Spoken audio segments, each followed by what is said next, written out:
Yes. And we are recording. So Yes. this is the City Council Senior Tax Workoff Committee, along with a subcommittee of the Council on Aging. And we are meeting remotely on April 15th at 6 p.m. According to the governor's remote meeting laws because of COVID-19. And Jen is here, so we're going to let her in. And I believe, has everyone been able to introduce themselves or know each other? Tom, hi, Jen. Tom, do you know everybody? I do. I just met Stan. He's the newest member of the COA board. And I think I've met Jen a few times in some other meetings. So Peg goes without need for introduction. Excellent. Just wanted to be sure. Now So- I'm terrified.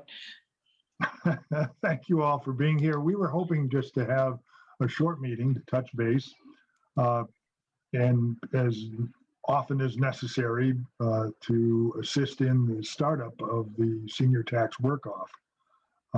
We do have Joe Banis, who is now part of the work for the senior tax work-off and for the Council on Aging. And Stan, you're also in that role, right? Yes, just this morning I was sworn in by, Excellent. yep, Congratulations. thank you. And of course, Tom Brown is with us. Tom, your role on the Council on Aging is as? I'm currently the chair of the Council on Aging board. I joined that board as a youth representative. I was 32 years old when I joined that board, and I swore I would stay on long enough to qualify for services. So I made it. That is impressive, Tom. That is About the fourth or fifth director that I've seen.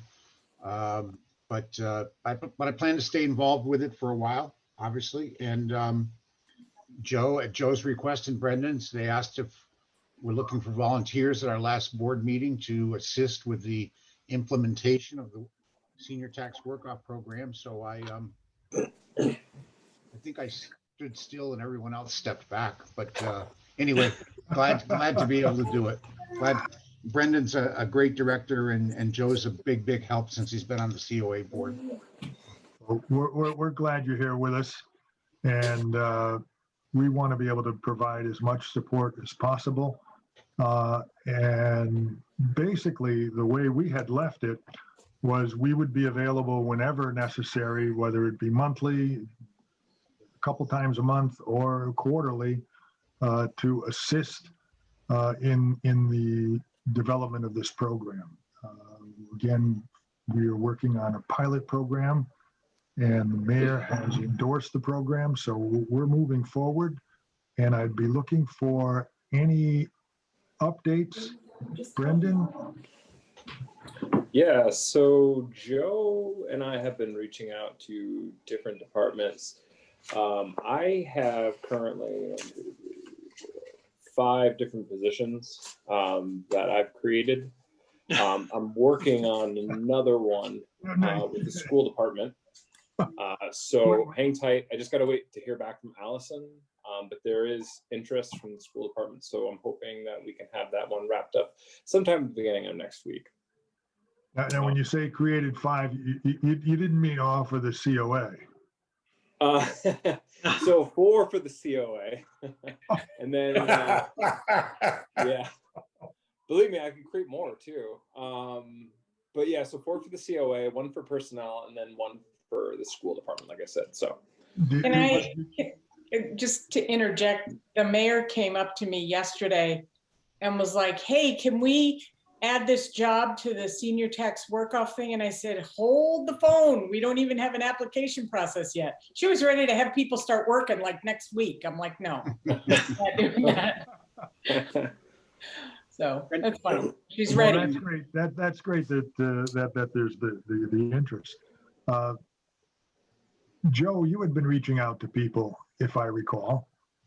Yes, I've been working with the police department on two different positions within the department. And I also have just concluded like a discussion with John Mason at Parks and Recreation for a seasonal laborer, gardener type person. And I have, as a result, I've got 3 position descriptions that are basically set to go. Excellent. I also had reached out to John and knowing that he would have some interest.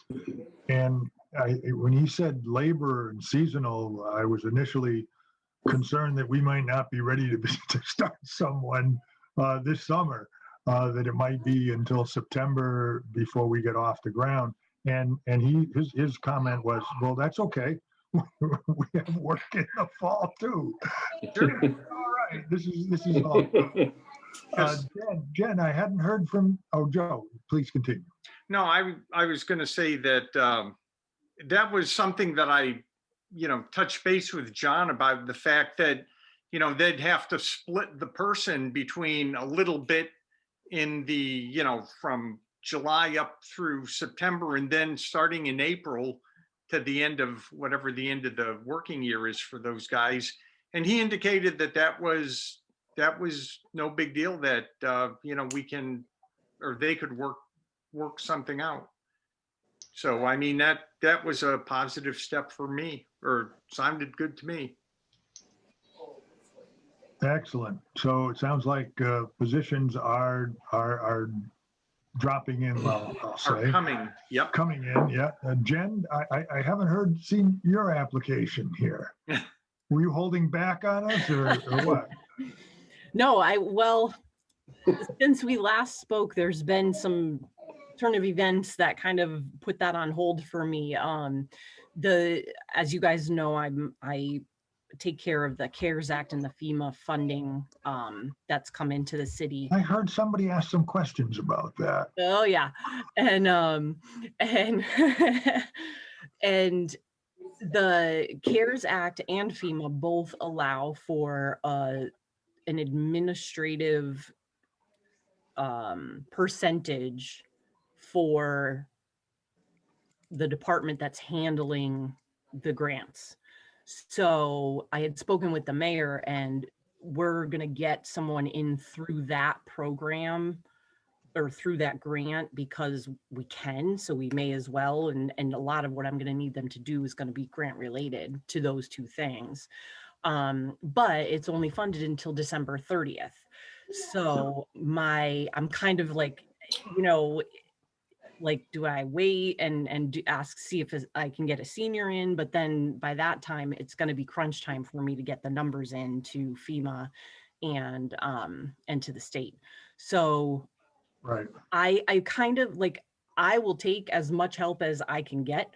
So if we don't have the amount of positions that we want to launch the pilot program, then I will definitely take on someone clerical.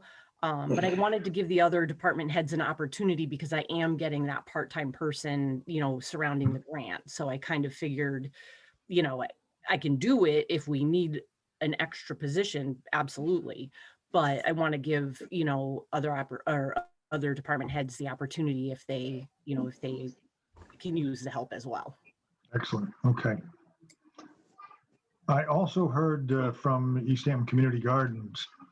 I had mentioned them, and I don't know if they were going to reach out and get an application, but they were looking for kind of help on the administrative side for coordinating the program. They do it all volunteer. It's just a little too much the way it is, and they could certainly use someone to help tie down all the details in the project. So that would Are they a city department? JP, are they a city department? They are a city project through the Conservation Commission. And so they work under the Conservation Commission on city land, and in fact receive, as I recall, city water on city land. So it is a city project. JP, is there someone that I can connect with, Joe or I can connect with, that I will get you that Okay. information. Because I don't have a problem reaching out. We can just get a quick description. I think, and I don't want to speak for Joe, but I feel like we've made this as painless as we possibly can for department heads, in the sense that it's really like, for me, I do a 5 to 7 minute interview, just go over some of the basic points. And there's a lot of stuff that you could carry over with qualifications.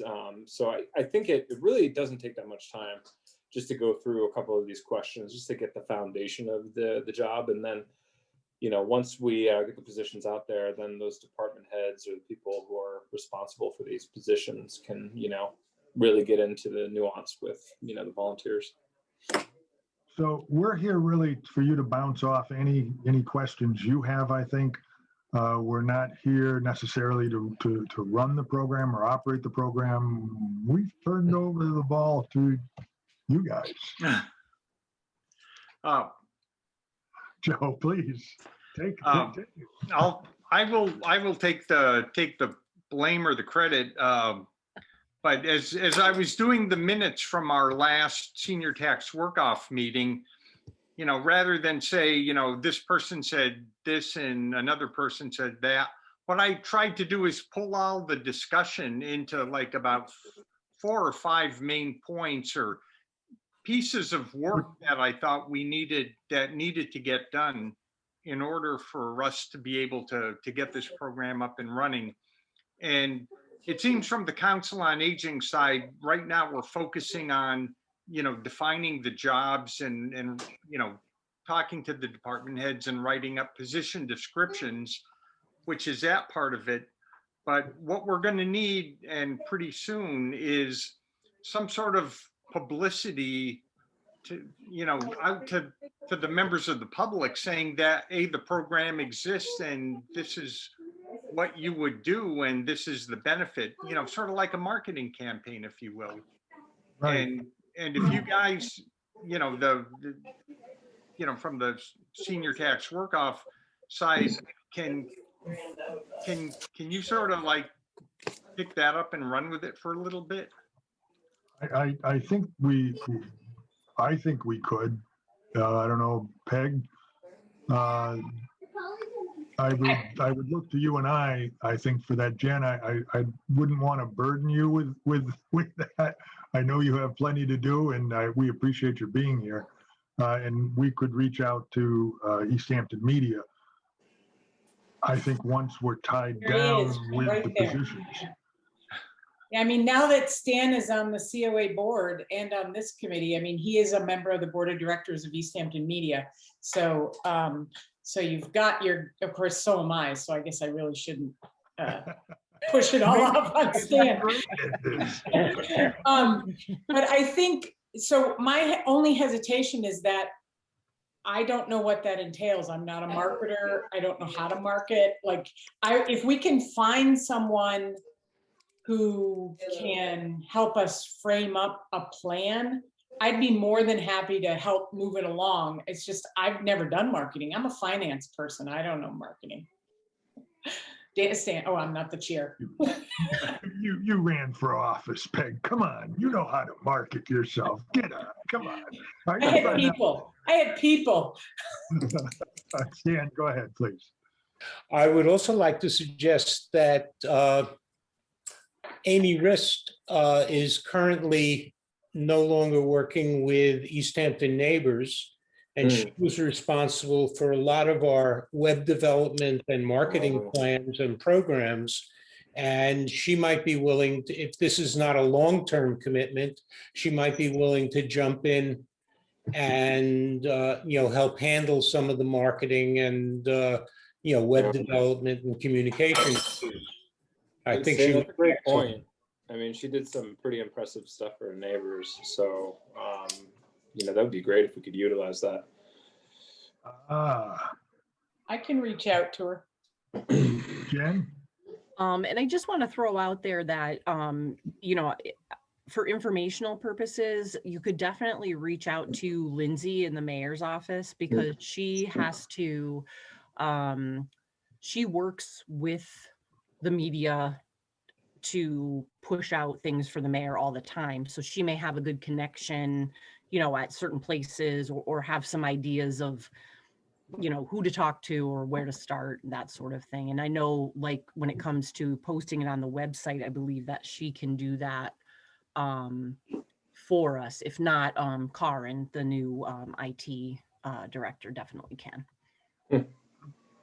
Yeah, Easthampton Media would be happy to do, a series of public service announcements that we automatically broadcast between programs and stuff like that, so that, people who are watching, for example, the city council meeting would see, a PSA as part of that, and people who are streaming their media from Easthampton Media could find that those PSAs as well, either from our website or from YouTube.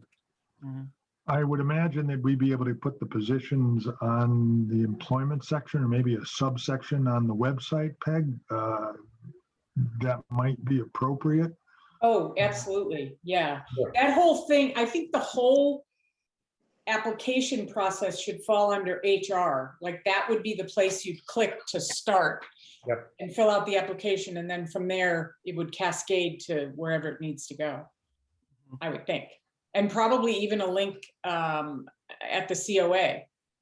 It would also go to the same place. Yeah, that's a good idea. And we could even, I think we talked about this before, but we could talk with Mike Slater, our veteran services, because he has to hand out checks to the veterans. So I'm thinking, even if it's just like a slip in with the checks that talk about the program, just a little small blurb. I mean, many of them are seniors, so that would reach some of them as well. And on my end, in our software, I can put out a PSA. I mean, it's only for people that we've been in contact with, but so if in combination with these other things that we're talking about, I think it would be a pretty good attack. You could also, Brendan, you could also put a link to your PSAs on your newsletter. Right. I was going to say, JP, earlier, Joe took the thought right out of my mind, which was, I'm thinking from the initial reaction. I mean, we were talking 6 to 12 people, I believe, Joe, it's a pilot program. I don't think it's going to be, from the initial reaction, there's not going to be any problem finding enough jobs. The issue is going to be getting the public interest and reaction. And, Brendan, I don't recall now if we said that this group at the COA was actually going to do the interviews. Yeah, it would be great if we could to kind of alleviate. I'd love nothing better than to have 2 or 3 people interviewing for one job. Then it gives you that opportunity to, not that there's good, better, or bad, but it gives you an opportunity to look, rather than 12 people applying for 12 jobs, it would be great to have a variety.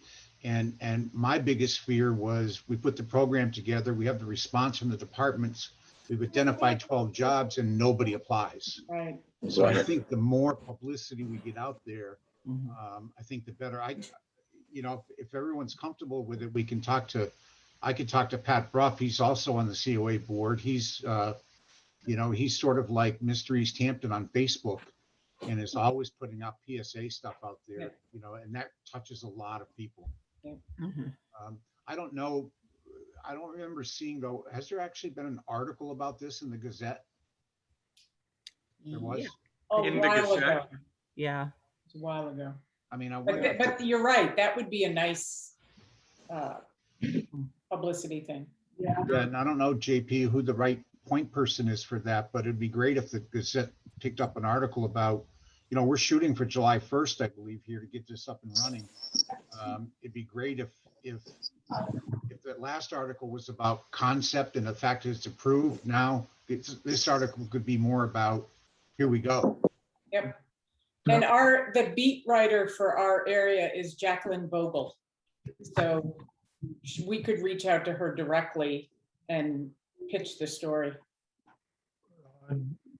Brendan, we had initially developed a timeline that, I don't know, it was pretty detailed and was presented to the council. Are we still working with that timeline, or if you folks switch? Because I thought we were going to develop the the jobs, start to collect applications sometime July 15 or so.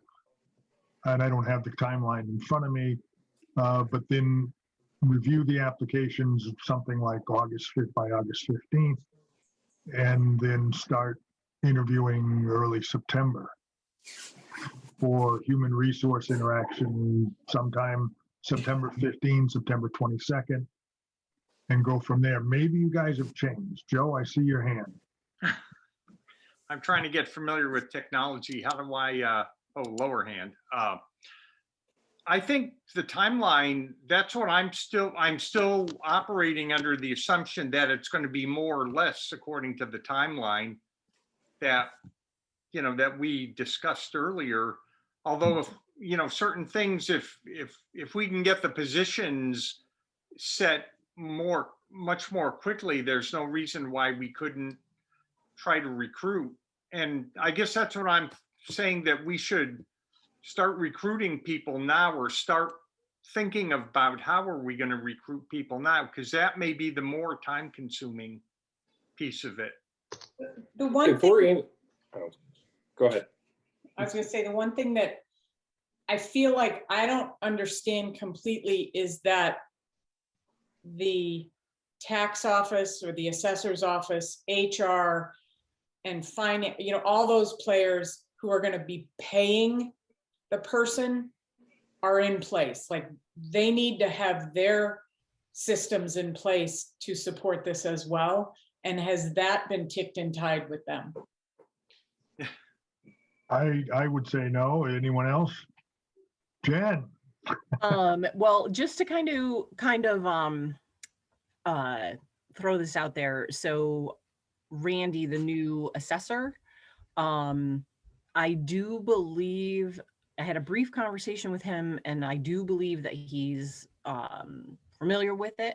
So I just think it's going to be a matter of, once we get an auditor,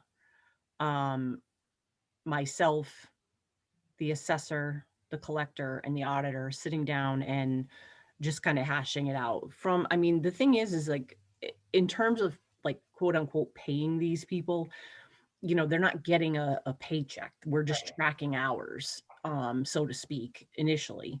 And that, like, I had talked with our payroll provider, we can establish a separate group to track hours and that sort of thing. And that won't take, that can be set up within a few weeks time, but we would need names, social security numbers, all that information. So that's not something we can really do ahead of time other than establish the group.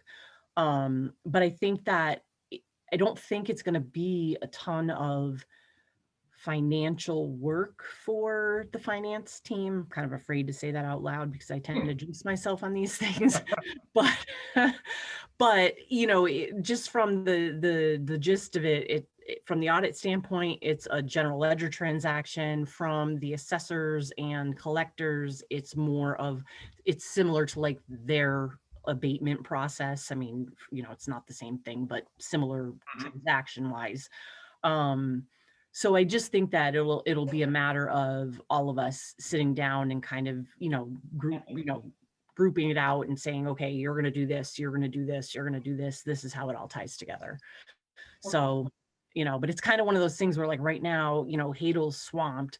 So I don't really want to bring her into the mix, especially if she's not going to be like the point person for it in the auditor's office. And I know Randy's still getting his feet wet. So I'm kind of just like treading water on that part of it until we have some permanency in those positions. Yeah, I think that's a fair thing for this committee to understand, that within the structure of City Hall, a key financial person is working on ultimately closing out the year, which will take many, many weeks. And we don't have a seasoned auditor. We're working on it though, Jen, by the way. Mm-hmm. Yeah, news today, I'll talk to. But anyway, so that, I think, we just need to understand that constraint and work within it. And really, from my perspective, all I care about is that whoever the senior is that when they get their tax bill, they see that it's less than it would have otherwise been. If those numbers can get decremented appropriately, then we're good. It would be a PR nightmare if that didn't all work, you know? Yes. And from, from a logistical standpoint, like I know when I was in Westfield and we did it there, like it was very old school. Everyone tracked their hours on a paper. The department head signed off on it. The COA director like collected it and tracked it. And so it wasn't, we're hoping to do this. Of course, their amount was under the threshold where they had to report it. Right. So that makes a difference, which is why we want to put them into like our payroll software. But what I'm getting at is because we're not having to issue these people a check each week, it is something we can backtrack on, if we don't have all our ducks in a row by September, as long as we're keeping track of the hours and we get them in by calendar year end appropriately, then we're okay. So there's a little less urgency than if these were, full-time permanent employees. positions. Right. So Jen, to go back to what Peg said, in order for them to see this reduction on their taxes, their hours would need to be in by 12/31, not June 30? No. Their hours, I think in the timeline we said March or April or February. Mainly we want them to show up at the bill in, I don't know, July. it was July, yeah. Yeah. But the reason I said 12/31 is just because tax wise, when they're filing their taxes, Oh, right. Okay. you'll want it for the calendar. We'll just want to make sure we're accurately reflecting what they've done in the calendar year. Okay. Mm-hmm.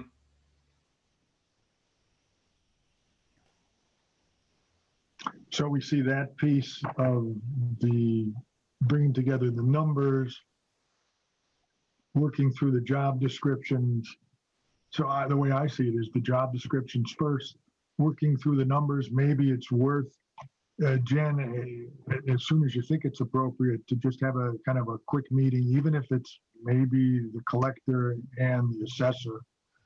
And that piece kind of ties together, and the auditor can kind of come in when we get there. I think we can prepare the PSAs, but we kind of should know what the job descriptions are. I think we know who to contact to get the word out. Tom, for some reason, I'm not as concerned that we won't get people. I think there'll be enough folks to get out there. Yes, we have to do homework and get the word out, but I think they'll come. Okay. We'll build it. Yeah, right. And Brendan, I'm assuming and Joe, the department heads that have expressed an interest, they're putting together the job description, I assume? No, actually, they're giving me, well, the folks that I'm working with, they've basically given me anything from 2 lines to something a little bit more, but I'm trying to put it into a standard format where we're looking at, a summary of the job, the essential duties, and then the qualifications that we would be looking for somebody to be able to perform this. Okay. And basically, I'm putting it into a 1-page format, so that for each job, there'll be, some fairly detailed information. Just make sure that classic line goes in there, Joe, that says other duties as required. Of course. I've been down that road before. So I just want to go back to the process really quickly. I'm assuming that for, to make things simple, that we're going to have the application and all the documents go through personnel, and then does it get handed over to the assessor? Is that kind of the Well, how does a job work today, Brendan? So I apply if it requires Corey checking, HR would do that. We're going to have income information evaluated. That might fall to not HR, but for now, let's say it does.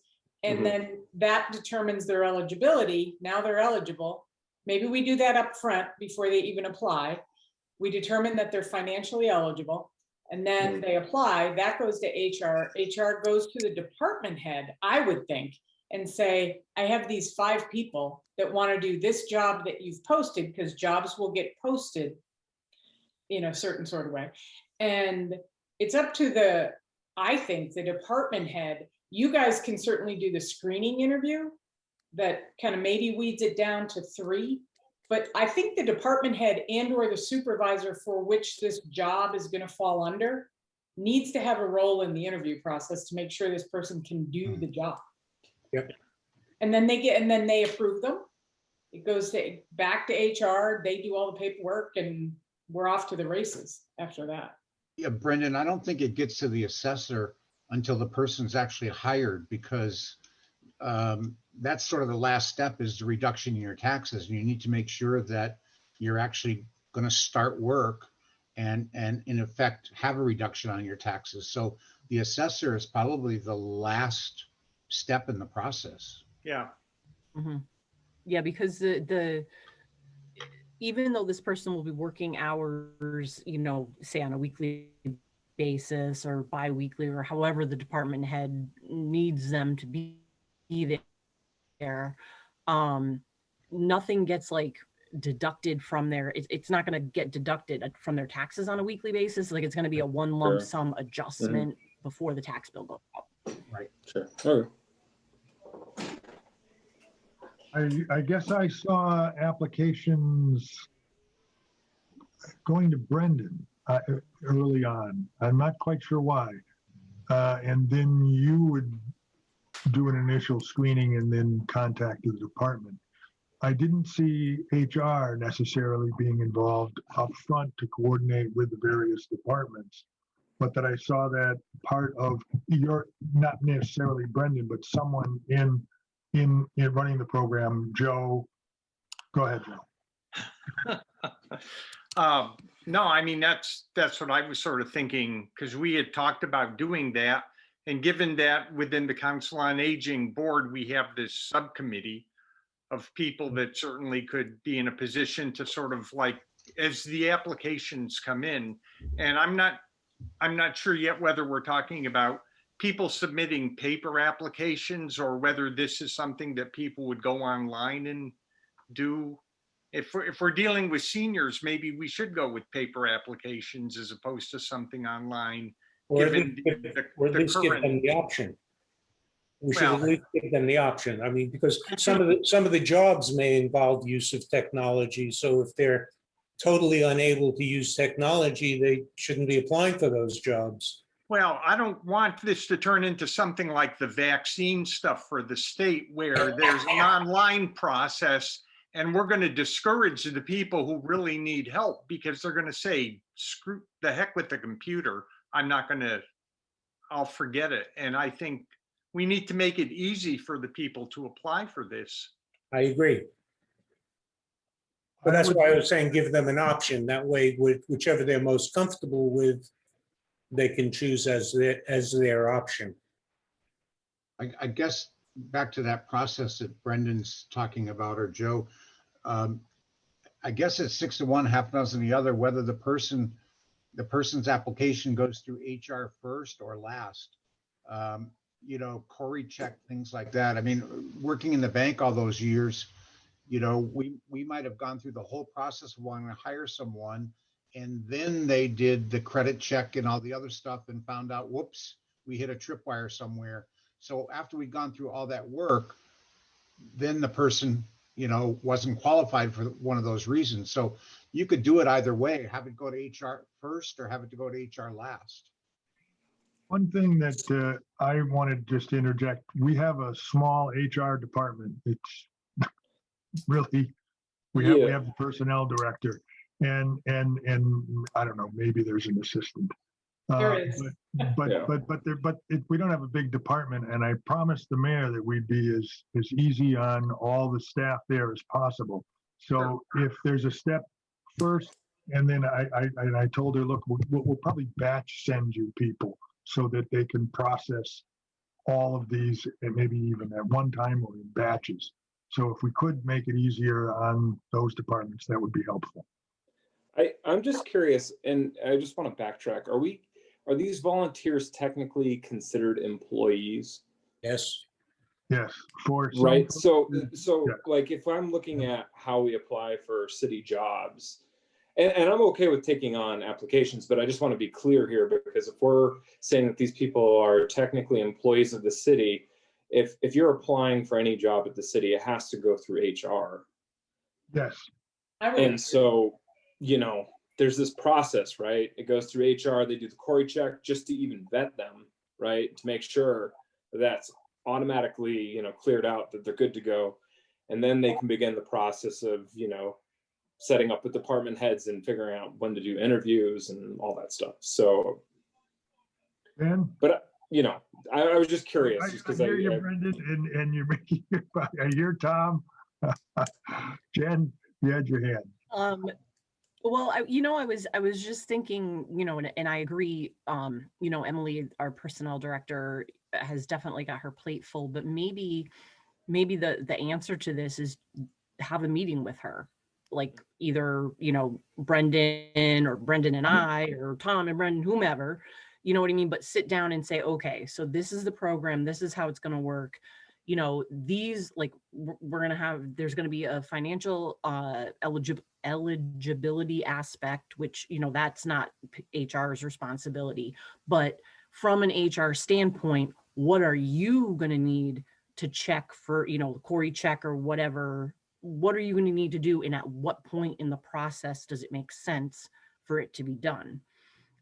Because she does have an assistant now who's catching on, but she is still new to it and she's only part-time. So I think if there's a process in place, and it's kind of like you said, JP, where we can give them like a batch of people to do a check on or whatever, I think it'll be easier than if we, kind of sit here and talk about what do we, how do we think the process should go? Because really, if she weighs in, it might shed some light on how it should go. I think it makes eminent sense to deal directly with the players, Stan. Maybe the first position we create would be within HR to handle the extra work of this program. honestly, I think we talked about having Brendan have an oversight person who was a senior working the like they were, for however long we let them do it, to get it kind of stable. And that's actually a tax. I was hoping that was one of the 3 or 4 positions you were talking about. It is. Yeah. Yeah. No. So that is something that I have thought about. And listen, I'm not opposed to taking on applications if it helps personnel. I just wanted to clarify where, what the actual classification of these volunteers are. Because say if I have a volunteer apply to the senior center, I don't have to involve personnel. Right. I mean, so, and this is like pre-COVID times, if anybody came to the center and they wanted to volunteer their time, the only thing I would really send over to personnel was a Corey form. But I think we have a couple of extra steps, not too many, but if we're considering them an employee, then that's where we've got to determine whether or not it really should be going through HR. At what point does it? Yeah. At what point Yeah. does it go to HR? So I'm assuming you all can sit down and maybe in the next week or 2 and figure that out. Excellent. JP, I think Jen makes a good point, and Brendan about, what is that process? And if you get HR involved right out of the gate, how would you prefer this process to go? So the applications, if they do go to COA, if they go to HR, what's the process from point A to point Z? How do you want these applications or these people to flow through the system? The good news for HR, I'm not trying to play this down, but even if they're overwhelmed, we're talking about 6 to 12 people here. So we're not going to overwhelm them with 30 applications, I don't think. Granted, there could be more applicants than positions, but that's our job, I think, to whittle that down a little bit so we don't flood them with 50 applications. It would be a nice problem to have, though. Exactly. Be great to have a line waiting. Yeah. Yeah. Exactly. Like Joe said, vaccines, The Hunger Games. Yeah. Brendan, if you want to set something up with HR, I'd be happy to sit in on that with you and whoever Yeah. else wants to. Sure. Sure. Yeah, I can reach out to Emily.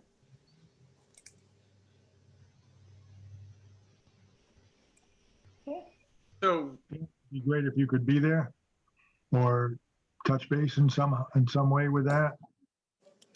Me? Yeah. I just didn't hear who you said. You broke up. And I was wondering if you felt like you thought that would be appropriate, or whether you. I'd be happy to sit in with, I mean, to me, it makes sense for, Uh-oh. Yeah. Brendan and I and Emily. I'm happy to do so. Excellent. All right, Thank so you. I'll just send out an email tomorrow to Emily and CC all of you guys, Tom, Jen, and Joe. Does that make sense? Yeah, and let her know what we're trying to do is just establish the process. Okay. Yeah. And maybe she hasn't filled out her person yet. Yeah. Maybe Yeah, hasn't done that she one. immediately came to me with because she's trying to work with record retention stuff, and instantly she's like, "Oh yeah, I got a place to put somebody." Excellent, excellent. Any other thoughts while we were pegged? Can we just formally accept the minutes from March 11th? Oh. I'll make a motion to accept the minutes from March 11th. I hear a motion, a second. Second. so moved. Joe. Any discussion on the subject? Let's have a roll call vote. Aye. Peg Brendan? Conify? Aye. Joe Bain aside. Brendan, aye. Jen Gallant, aye. Thank We you. have accepted the minutes. Okay. Would you please send them to me again, and that says doesn't have draft on it anywhere? Yep. And I will forward it. I will forward okay. it. to- 'Cause normally Joe, JP, I'm gonna do it. I've already done it. you've already forwarded them? I've already formatted it for undraft. I made a couple of typo. It's all done. Oh, okay. I got you. So Peg's got it. Thanks, Thank you you, are Peg. good. Holy Toledo. This is no joke when I take minutes, people. I'm not kidding around. I love when you take minutes. 'Cause I don't have- Would you like to take, no, we already have another minute taker. No, this is it. So Joe, go ahead. just on a little, just to make sure. So in terms of as we close off this meeting, in terms of you guys are going to work together to figure out who does what on the marketing plan? I Yes. think that the Senior Tax Work-Off Committee will figure out the working of the marketing plan. But I don't see us engaging until sometime in late May or early June for getting out to the public, unless we tie down sooner all the jobs and some of the mechanics. I do have a question about that. Is it really necessary for people to know specifically what jobs? Because unlike a normal employment situation where an individual applies for a specific job, aren't we pretty much looking for people to apply to the program, and then the job part of it can come later once they've been accepted into the program? That's a good question. I mean, we could have people do an application, people do resumes, but I guess, Joe, JP, I wasn't even thinking about the application process. I was thinking more of this being an educational process of them learning about the fact that the program exists, and Correct. Stay tuned, it's coming soon. Sort of a bait them along the way. And that could start, I'm not trying to. that could start much sooner. You're Yeah, that absolutely could right. start- Yeah, much sooner, sure. Yeah. Because we want to, the first thing with recruiting is we want to get people aware of the fact that the program's out there and the benefits Yep. that could come to them if they choose to apply. Exactly. Please help me with this. It makes me a little nervous that whoever does the PSA, Peg, let's say it's you, for example. Yeah. You're going to be inundated with calls. Well, No, No. no, I envision it being, hey, the city's got this program. It does this, it's gonna do this. You can save on your taxes, blah, blah, blah, blah, blah. Stay tuned, more information coming. And then the next month, so truly like a baiting. Okay, Yeah. we're gonna tease you a bit with not many specifics. All right. Good, Joe. But just the other thing Thank is, you. I feel much better, by the way. oh, okay. Hopefully this will make you feel even better. You know, there are other cities around here who have the program, and certainly we could always, you know, make a phone call, or I'll be happy to do that. Reach out to them and say, how do you market the program? How do you get, you know, generate awareness? And maybe somebody like Tina Gorman in Westfield has got a marketing plan in her back pocket, you know, that she might share with us. Yep. So I think, you know, the wheel's been invented. We just haven't seen the Well, specific. I don't think the STWO tapped into that aspect of marketing the program. Yeah, well, I mean, it's That's great. the I think we recruiting. can do that. If you run into any issues and need a few more towns connected, I'd be happy to call a few towns in the next week or two. Joe, I think that could be helpful, but if Peg is successful in getting Amy Rist interested in this, that's like lighting a match to a fuse. Okay. Yeah. And Amy would take it and run with it. But Be all set. if you were to give her a framework from Westfield, let's say that Peg could share with Amy and say, can you make this apply to Easthampton and run with it? I think that's all it would take. Wow, cool. yeah. Let's do it. Jen, I do know that Tina, under non-COVID circumstances, does a lot of her quote unquote recruiting for the program at the COA. You know, when seniors come in. So that's one disadvantage that we have right now, because the seniors aren't coming into the COA. Mhm. So that's just kind of something to keep in mind for the program going forward.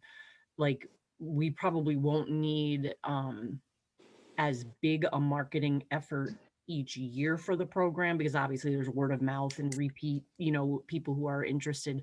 But then also when we get back to some sort of normalcy where there's people, you know, flowing in and out of the COA often, you know, I'm sure that Brendan has plenty of places that he can, you know, put information and all that. So The other thing that that's just one avenue that we Jen, you're breaking up. we actually lost Jen. I'm Go done. ahead. Okay. Well, you know what I was going to say is that, you know, even though we're not part of the assessor's office, I can't even tell you how many times people have called or either tried to apply for the senior tax exemption program.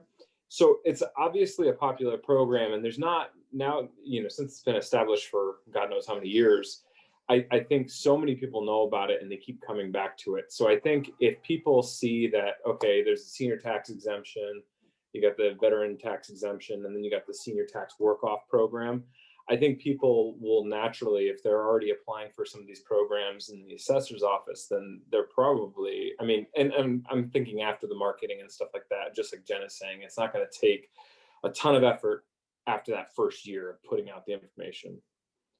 I hope, anyway. I don't think it will. I would agree. Right. It'll just become another exemption that they can pick from. Right. And I'm sure, you know, either the assessor or someone else in the city can begin to give maybe more seminars on various exemptions, and that will be discussed. This program will be discussed as one of them, one way to help with your taxes. I know that many communities have done that. In terms of us getting together again, how often, Brendan, you feel like you're able to move forward with the COA board? Yeah, I think if we have this discussion with Emily and we just at least firm up, like what she can do and what she's capable of doing and what we're technically required to do, once we get those answers and we finish up the job descriptions, which I can't imagine, taking more than a week from now, right, Joe? I mean, that's a realistic. I think once I hear back from the school department, and we can get some of those answers there, we'll have enough positions to at least be hitting about 9 or 10 positions open for the senior tax work-off program. So then the matter would just be figuring out, once we get those components squared away, what our publicity attack plan is. So I think if we met in, I don't know how the rest of the group feels, but maybe if we met in a couple of weeks, like 2 weeks from now, does that seem reasonable? Sure. I won't be here. Oh, okay. I'm taking full advantage of my fully vaccinated state, and I'm going to Maine. Nice. Lucky. I won't be here either. How about? Jeez, guys. You're on your own, Brendan. Brendan, I think the city council, JP's committee, if you will, I think was in a position where they were looking to hand this off, and that framework, that procedure going forward, the meat on the bone, so to speak, gets turned over. I don't want to say you, but the Council on Aging board, and basically runs with it then, and then comes back to this group when we hit a wall somewhere, or when we have a policy question or issue. So I'm not even sure what the purpose would be of this whole group meeting again. Yeah, I mean, I agree with you, Tom. I think at some point the purpose of this meeting, this group, is retired, and we can meet as individuals or, consultants to you, but I think the plan was for you guys to now run with it, certainly bring us as individuals in, but that the committee might be done. Well, I saw being available with the committee quarterly, semi-annually, as often as needed, but really to back off that role, because I did see a role as a city official group that wouldn't place all the burden on the Council on Aging as a city department, interacting with other city departments, making decisions about people and positions and who gets funded, who doesn't get funded. For what reasons, that there be somebody. Now, we could leave it to the mayor's office, but I was trying to give an organizational structure, Peg, that enabled some sort of bounce off from the Council on Aging, that they could say, hey, geez, we'd like to call a meeting of somebody so that we could work this through and come up with a policy. I mean, they can call us to the board meeting, and we can, they can own the invite to bring us in. My concern with us maintaining a role in the long run is, who knows who's going to be reelected? I don't know. And so that then turns it into kind of the committee could change. It could, and they need something that's solid and stable. Well, solid and stable is the COA. Exactly. Yeah, there you that's go. what it is, right? Absolutely. But I was just thinking for a policy position that may arise. Tom, maybe you had some thoughts on that? Well, yes, definitely. If this group, Brendan's group, needs any direction, they clearly need to reach back out to City Council. But I'm thinking at a minimum, the city council would want some sort of semi-annual or annual update on the program. How's the program going? How many jobs have you had available? How many applicants? Sort of an annual report to the city council on the senior tax work-off program. Yes. That wouldn't, Peg, I assume that wouldn't matter who was sitting in those 9 seats. Yeah, it would be a full city council update. Correct. The full I city totally council agree, is Tom. looking for an 100%. update on the program Yep. once a year, twice a year. But Yep. some of the action steps we talked about tonight, and I love to pick on people and say these were the action steps, Joe.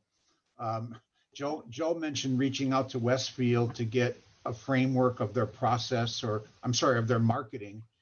If you're able to get that, Joe, you pass it on to Peg. Peg gets Amy Rist involved, and then Peg says, when you've got something put together, get in touch with Brendan. Now it's thrown back to the COA. Brendan, if we set up this meeting with HR, it's our subcommittee with HR, not necessarily involving the city council unless they want to get involved. Yeah, I agree with you. I don't think that needs to be handled by this entire committee right here.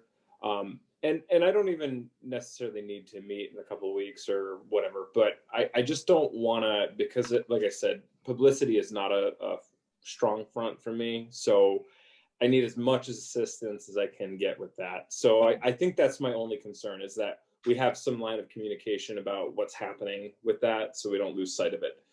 Agreed. So I would say, Joe, you reach out to Westfield. I'll reach out to Amy.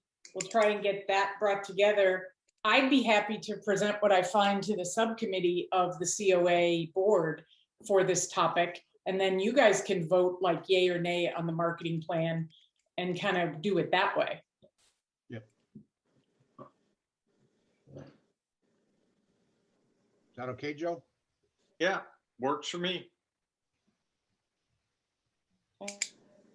Sounds like even a better plan.